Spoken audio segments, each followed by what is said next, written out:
Realme recently Indian মার্কেটের মধ্যে even বাংলাদেশের মধ্যে খুব দ্রুতই আসছে অফিসিয়ালি সেই ফোনটাকে নিয়ে আসছে আইফোনের ডিজাইনের মতো কিংবা শেপের মতো অনেকটা বডি শেপটা।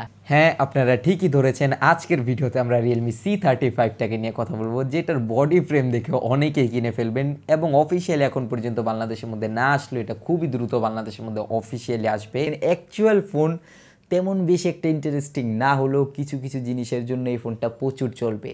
প্রধানত যে জিনিসগুলো নিয়ে আলোচনা করা যায় সেগুলো হলো 6.6 ইঞ্চেসের একটা ফুল এইচডি প্লাসের আইপিএস এলসিডি প্যানেল থাকছে, যেটা কিনা ঠিকঠাকই রয়েছে, মোটামুটি প্রশংসা করেও করতে পারছি না এখনকার দিনের অবস্থা দেখে। কেননা এই দামের মধ্যে কিংবা লো পাওয়ারফুল চিপগুলোর মধ্যে ওই প্রসেসর দিয়ে ফুল এইচডি ভিডিওকে রান করতে গেলে অনেক সময় দেখছি ফোনের পারফরমেন্স ড্রপ করছে, ল্যাগ করছে, এছাড়াও আরও নানান ধরনের প্রবলেম, ব্যাটারি ড্রেনিং ইস্যু তো থাকছেই। সেই জন্য গিয়ে দেখা যাক যে রিয়েলমিটাকে কীভাবে অপটিমাইজ করে ওটা আমাদের হাতে আসলে বোঝা যাবে। অ্যাকচুয়ালি ইউনিসকের T616 প্রসেসরটা রয়েছে, যেটা কিনা এই বাজেট ক্যাটাগরির মধ্যে অ্যাকচুয়ালি ভালো প্রসেসর। যারা কিনা রেগুলার গেমস খেলতে চায়, এই দামের মধ্যে গেমস খেলার জন্য ভালো ফোন চাচ্ছেন, তাদের জন্য এটা one of the best option. এটা দামের উপর ডিপেন্ড করবে। রিয়েলমির উচিত এই ফোনটার দাম 14,000-এর আশেপাশে রাখা, তাহলে অ্যাকচুয়ালি বেস্ট ভ্যালু ডিল হয়। বিশেষ করে ডিজাইনের জন্য অনেকেই কিনবে এই ফোনটা আশা করি, এবং ডিজাইনটা এটার একটা প্লাস পয়েন্ট হয়ে থাকবে।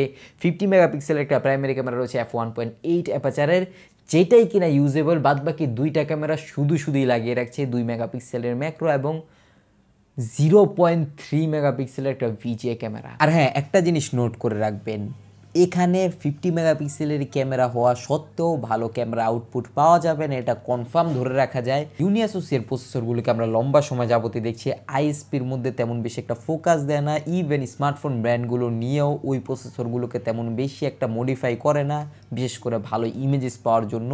সেই ক্ষেত্রে গিয়ে ক্যামেরা আউটপুট তেমন ভালো একটা পাবেন না, এবং স্মার্টফোন ব্র্যান্ডগুলো কিংবা ফোনের কোম্পানিজগুলো চায় না ভালো ক্যামেরা আউটপুট দিতে, কেননা তাদের ক্যামেরা সেট আপের মধ্যে দেখেন একটা ভিজিএ ক্যামেরা দিয়ে রাখছে। এই সময় এসে এটা দেওয়ার কোনো দরকার ছিল না, কিন্তু তারপরও ট্রিপল ক্যামেরা সেট আপ লেখার জন্য তারা এই জিনিসটা করে। এটাও এক ধরনের ফাজলামির মধ্যেই পড়ে। আর সব থেকে বিরক্তিকর ব্যাপারটাই হচ্ছে 8 মেগাপিক্সেলের এই লো রেজুলেশনওয়ালা সেলফি ক্যামেরাটা দিয়ে মাত্র 720p 30 fps এ ভিডিও শ্যুট করা যাবে ফ্রন্ট ক্যামেরা দিয়ে। খেয়াল করে দেখুন, ফুল এইচডি প্লাসের ভিডিও না, শুধুমাত্র এইচডি প্লাসের ভিডিও শ্যুট করা যাবে এই সেলফি ক্যামেরা দিয়ে, তাও 30 fps এ, 60 fps না। মানে ক্যামেরা ক্যাটাগরির মধ্যে এখন যাচ্ছে তাই অবস্থা করে ফেলছে প্রত্যেকটা ব্র্যান্ড।